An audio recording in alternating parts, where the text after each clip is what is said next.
स्वागत आहे मित्रांनो तुमचं सर्वांचं आपल्या व्हिडिओमध्ये मित्रांनो. स्वागत आहे तुमचं सामान्य माणसाचा हक्क आपल्या यूट्यूब चॅनलवर मित्रांनो. तर मित्रांनो आजचा व्हिडिओला आपण सुरुवात करू मित्रांनो. तर विषय मित्रांनो आजचा असा होता की आपल्या महाराष्ट्रात जे राजकारण आम्ही सध्या मित्रांनो चालू आहे त्याच्या संदर्भात कसं मग मित्रांनो आजकाल तर नुसतं ते त्या कबरीविषयीच चालू आहे मित्रांनो.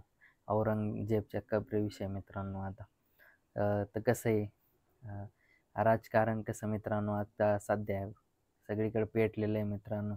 मागच मित्रांनो आता नागपूरमध्ये कसं आपलं दंगल घडून आणली मित्रांनो. कसं त्या दंगल घडून आणली मित्रांनो, जो मुख्य आरोपी होता त्याच्या घरावर देखील आपल्या शासनाने कारवाई केलेली आहे. नगरपालिकाने मित्रांनो त्याचं घरावर बुलडोझर चालवलेला आहे मित्रांनो. कसं त्याचं घर पाडून टाकलेलं आहे मित्रांनो. तर मित्रांनो असाच कसं आपलं महाराजांच्या नावाखाली मित्रांनो कसं आजकाल भडकवणं चालू आहे मित्रांनो. राजकारणी माणसांना तसं कसं ते फक्त आपल्याला भडकवायचं काम चालू आहे मित्रांनो, दुसरं काही नाही आता. पण मित्रांनो आपल्या जनतेला हे कळलं पाहिजे आपल्या जास्त करून तरुण वर्गाला की आपल्या करिअरकडे लक्ष द्यावा. राजकारण काही ते त्यांचे मुलं वगैरे चांगले स्ट्रॉंग आहे मित्रांनो. तसं आपले घरची जिम्मेदारी आपल्यावर मित्रांनो. कारण की कोणामागे फिरून काय उपयोग नाही मित्रांनो. 2 पैसे कमवले तर आपल्याला त्याचा लाभ होऊ शकतो. आपल्या परिवाराला काहीतरी आपल्या गरजा पूर्ण होऊ शकतात मित्रांनो. कसं आपण नेते वगैरे करत यांच्या मागं भाऊ वगैरे फिरलो ना मित्रांनो, तर कसं आहे आपणच समजून घ्यायला पाहिजे. तरुण वर्ग कसं मित्रांनो राजकारणात जास्त इन्व्हॉल्व होतं मित्रांनो. तुम्ही समाजसेवा करा, पण समाजसेवा आधी आपल्या घरची परिस्थिती बघून समाजसेवा करावी असं वाटतं मित्रांनो मला. कारण की आता जे ती दंगल जे घडले असेल त्याच्यातले कमी वयाच्याच मित्रांनो त्याच्यात पोरं होते मित्रांनो. कसं तोडफोड वगैरे बऱ्याच गाड्या वगैरे जाळल्या तिथं. भरपूर असे नुकसान झाले मित्रांनो. त्या गोष्टीमुळं कसं आहे ज्या त्या आरोपीने त्या मुलांना काय त्या पब्लिकला भडकवलं, त्यांना दंगलीकारांना प्रोत्साहित केलं.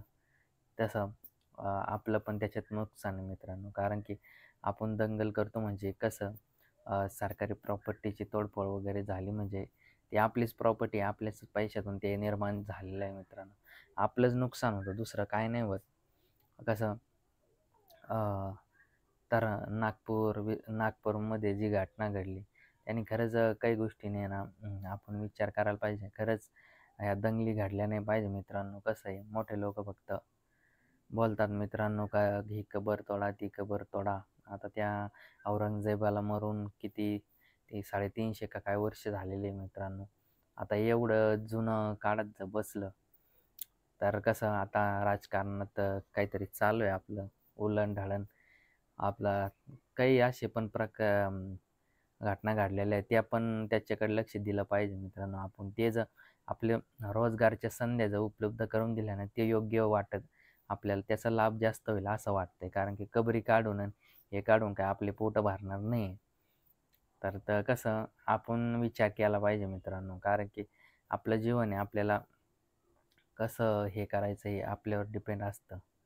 तर मित्रांनो हे कसं सध्या ना राजकारणी माणसं कसे सांगतात हे करा ते करा, कसं त्यांच्याकडे काही जास्त लक्ष पण केंद्रित नाही करावं मित्रांनो. आपलं ना आपण आपलं आपलं जीवन जगून घ्यावं हे तर मला वाटतं.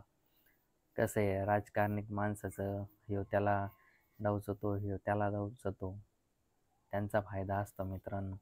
कसं आहे त्यांना त्यांची पब्लिसिटी करायची असते, ते फेमस होते.